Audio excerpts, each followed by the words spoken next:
Good evening. Welcome to the Pearl Report. I'm Diana Lin.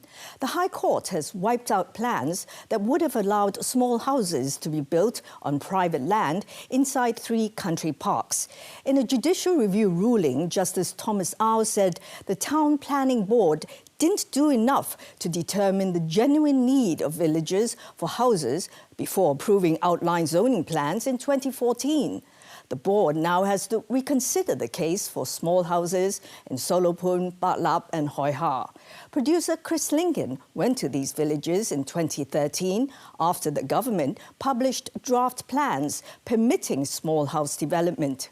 Here again is that program.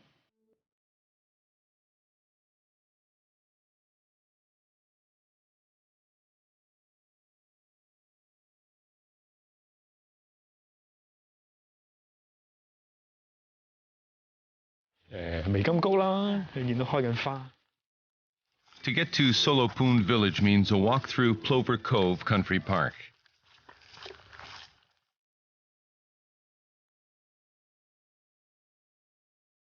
Hike for 2 to 3 hours.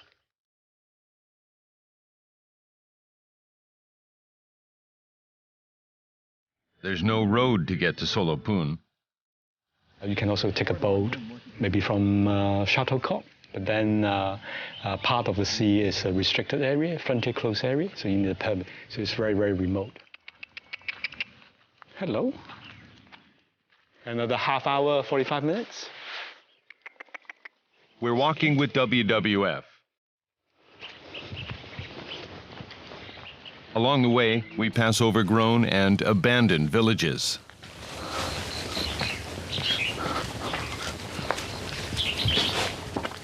As we head down the hill into the valley, we can see the marsh and pond at the edge of the village near Crooked Harbor. And when we actually make it onto the ground at Solopun, it's just as deserted as everything else on the way. This village has been abandoned for over 3 decades. At present, there's no one living here. There hasn't been any housing applications in the last, decades. The government is prepared for that to change. When country parks came into being in the 1970s, Solopun ended up surrounded by Plover Cove Country Park. It did not become part of the park.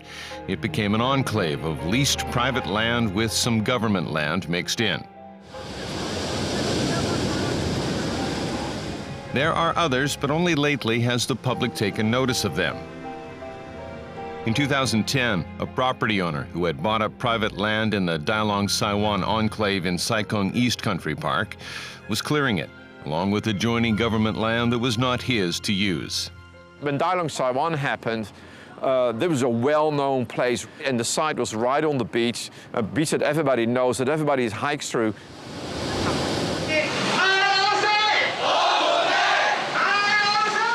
People decried unregulated development in a country park. Within 2 days, we had 80,000 likes on Facebook. And the government reacted by freezing any further work there. Then it started to map the way forward because there were some 53 other enclaves like Dalong Saiwan, private land right in country parks where there had never been any kind of government rules on land use. No oversight by Agriculture, Fisheries and Conservation, which is specifically responsible for country parks, or through statutory plans enforced by the Town Planning Board. It now, from the Audit Commission report, it appears that the director of the AFC and director of planning sat together and said, what are we going to do with these enclaves? And the AFCD basically has said, well, I don't want the big ones where there's a lot of development pressure. You take care of that. That decision appears to have been made within 4 months of Dalong Saiwan. The planning department would take follow-up action on 29 of the 54 enclaves, the ones where the government said development pressure was high. It would include drafting for 27 of them an outline zoning plan, clearly showing how and where to build small houses. AFCD would incorporate 27 other enclaves into country parks where house building rules are stricter. AFCD told us the criteria for including an enclave in a country park was conservation value, landscape, aesthetic value, geographical location, existing scale of human settlement, development pressure. But there appears to be more than that. 11 enclaves were assessed for inclusion in Plover Cove Country Park in a document released only to the Country and Marine Parks Board last April. 6 of the enclaves were rejected, all due to an expectation that villagers and/or the Hung Ye Kuk would have exceptionally strong objections. All 6 had a high percentage of land leased to indigenous villagers. In the document, AFCD said the Siutan enclave is attractive, but there's too much private land to manage. For Solopun, it said it found some evidence of work on houses, signaling a comeback of villagers. And also that villagers had stopped hikers using a section of a trail on private land. It recommended against inclusion in the country park. Among the reasons, conflicts between landowners and visitors would likely recur. Managing private land in country parks by the Country and Marine Parks Board and by the AFCD means more work, and they will need more resources. And so that's what they don't have. So they've been trying to avoid the work of managing their private land by putting it under statutory plans. The work is ongoing. The planning department has finished outline zoning plans for about 20 enclaves. AFCD has only prepared 3 enclaves in 3 years for country park inclusion. One is Dalong Saiwan because of the political pressure, and 2 minuscule ones. They haven't done anything else. So the only protection we got now is from the statutory plans on these very large enclaves. But that protection basically is a false protection because it includes large V-zones that allow villages to build an enormous amount of village houses deep in the country parks. In the draft plan for Solopun, there's room for 135 3-floor, 700-square-foot houses in the village, or V-zone. The Development Bureau says the District Lands Office determined that housing demand through discussions with the village representative. Nobody, as I understand, really seriously audits that number. It's often accepted at face value. Well, that's Clow Cuckoo land. Roger Nissim worked for 20 years in the Lands Department and says government isn't doing enough to challenge the Hung Ye Kuk on its estimates of housing needs in villages where no one has lived for years. No one's brave enough to stand up and face down the Kuk and say, frankly, that is totally fictitious. We're not buying it. In his submission to government when the OZP was being drawn up, the Chatalkok District Rural Committee, which includes Solopun, said 300 small houses should be built here. In 1997, with the handover of Hong Kong back to China, the majority of overseas villagers, among them are some 300 adult males, have determined to return back, hand in hand and heart to heart, to their long absented Solopun village. It also says overall planning at Solopun should be government-assisted development of the local economy and facilitating ecotourism. The houses that people lived in before are indicated on the map by the light brown areas. Actually, building and rebuilding their existing building lots, nothing has happened. What does that tell you? Nobody wants to live there. Solopun is an existing village. We know that. It's got X number of building lots. Go away and develop those first. Once they're finished, then you come back to me and maybe we'll entertain some more. The first version of the outline zoning plan showed a village zone of 2.52 hectares where new houses can be built. After lobbying by Solopun indigenous villagers living elsewhere, including landowners, the village zone was increased to 4.12 hectares. In Solopun, the government projects a future population of 1,000 people. You talk about 1,000 people in Solopun, what does that then mean? You've got to have drains, you need a road, don't you? So you're going to allow X-kilometre road to be built through the country park? That's more damaging than the village houses themselves. In a normal village house, they have to rely on septic tank and with soak-away pit. But you need to pump out the sludge regularly every year or so. So with so many houses here without road access, then how can you maintain this septic tank? This area is not quite being forgotten. Trees were felled in 2008, and mangroves on government land flooded. Mangroves is a very important habitat for a lot of crabs and shellfish living inside, but they turn it into a pond now, so they change the habitat completely. Yeah, so the ecological value will be much reduced. When we come back, So it came quite as a shock to us now, finding out that Town Planning Board is approving an additional 60 to 90 houses to be built, not far from here. new houses close to the marine park at Hoi Ha.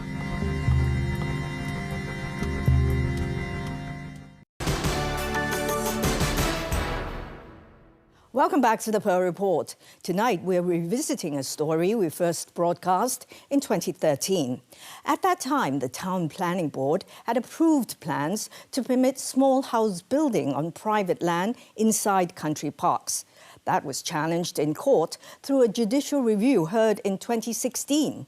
Last month, the result. Justice Thomas Au ruled the Town Planning Board had failed to show there was a genuine demand for small houses. The board will now have to reconsider zoning plans for 3 country park enclaves. Pak Lap Village is surrounded on 3 sides by Sai Kung East Country Park. It's home to a permanent population of 20 to 30 people. Some houses are used as holiday homes. The highlight is the fine sand beach close by. Pak Lap is a country park enclave, one of the first 3 to have development rules imposed by the Town Planning Board. Up until now, land use in enclaves was largely unrestricted. The old village zone is over there. That is the area with the houses. But in the coming OEZP, this grassland, actually this seasonal wetland would be the new village zone, the expanded one. Michelle Chung fears sewage from septic tanks designed so the effluent overflows and is absorbed in the ground will actually end up in this stream. When this kind of untreated sewage go along in the river, it would damage the ocean environment too. 70 new houses are meant to accommodate an anticipated population of about 230 people. If all our villagers returned, there'd be about 200 of us. If they give us land and allow us to build houses, we can rent them out. We don't have to live in them. We can make a living that way. The land here belongs not only to indigenous villagers, some has been sold to developers. So, did you sell land here to developers? Yes, part of it. My father's generation. Green groups say the environment will end up sacrificed if small houses are built in sensitive areas to meet a potentially endless demand for building and profits, and not the genuine need of indigenous villagers. You are only voting for one. Dennis Bray introduced the small house policy in the early 1970s. It was very clear when he articulated. He said, the small house is for you, Mr. Indigenous villager, and your family. Full stop. The new grants inside the country park enclaves should only be for villagers and their families and for nobody else. And then you'll get a real handle on what the true demand is. The village head says a proper road would lure more people here. Some villagers want to move back, but there's no road here, so it's very inconvenient. Some elderly people can't walk that far. Young people have to go to school or work, but it's hard to go in and out. An illegal road built by villagers a decade ago was wide enough to handle a vehicle. They try to cover all this road with the concrete because they need to make the road become flatter to let their car to go in. But of course, after that, they were caught by the authority. The concrete is being removed, so you can see the road is now look like this. A new road, just big enough for a so-called village vehicle, has been approved. This will facilitate more people to build their houses more quickly in Pak Lap. Although the road is 1.2 meters, people will then wobble over a small road and the road will get wider and wider. So all of this sets the scene for illegal road widening, illegal parking construction. The Hoi Ha Country Park Enclave is right beside a marine park. This is an SSSI, a site of special scientific interest afforded extra environmental protection.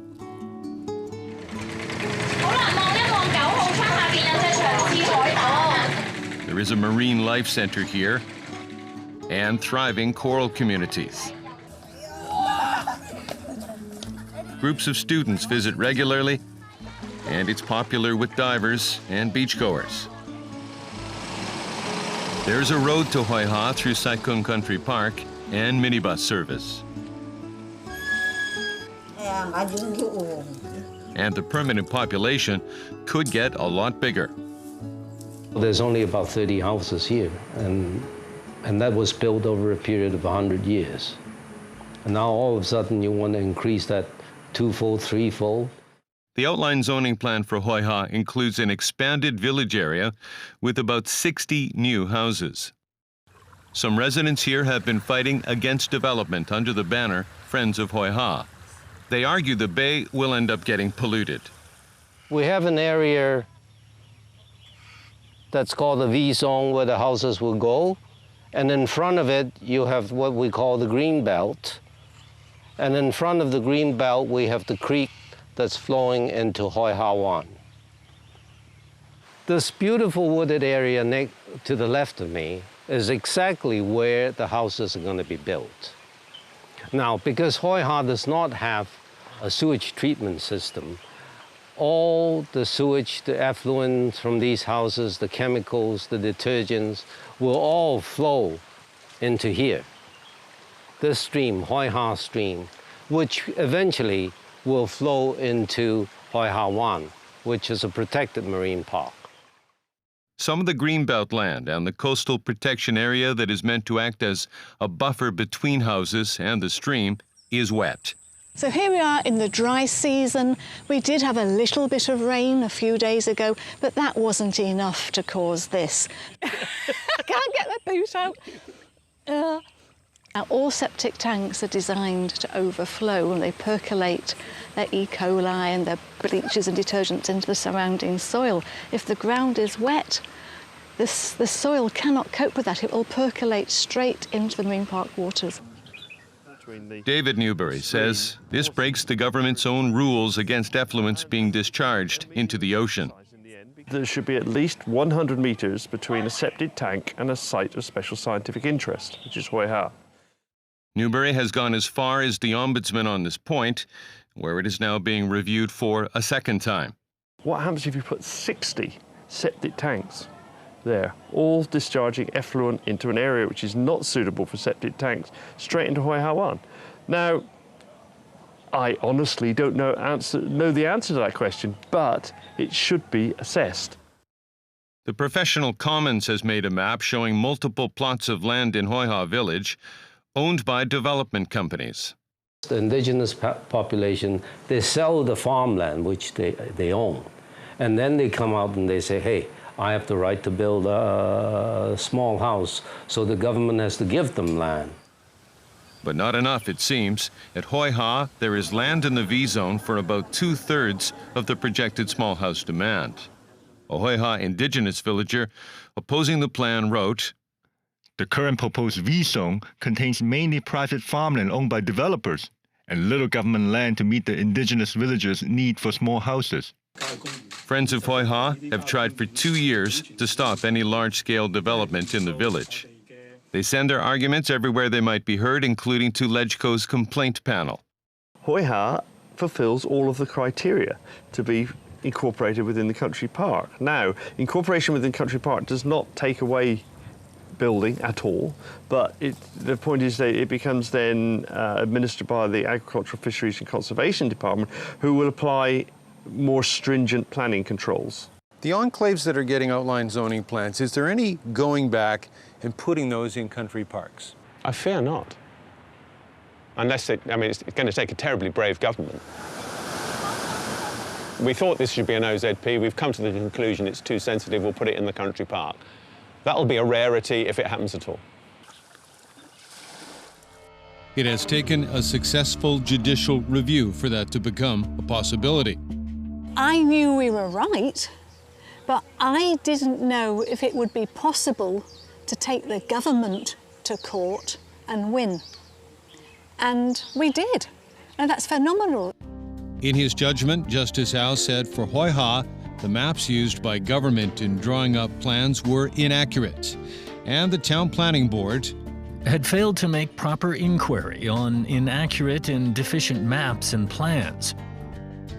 The maps did not include streams in the area where new houses would be built. It's important to map the streams because you will have to site houses and in particular their septic tanks a certain distance away from streams, otherwise these streams are going to take pollution from septic tanks through the stream system into Hoi Ha Wan. I've had death threats, I've had sleepless nights, but I've kept doing what I'm doing because I know what I'm doing is right. And it's not over yet. The Town Planning Board has to revisit this. It's back to the drawing board for them. And we are going to appear before them again and we'll do an even better job next time.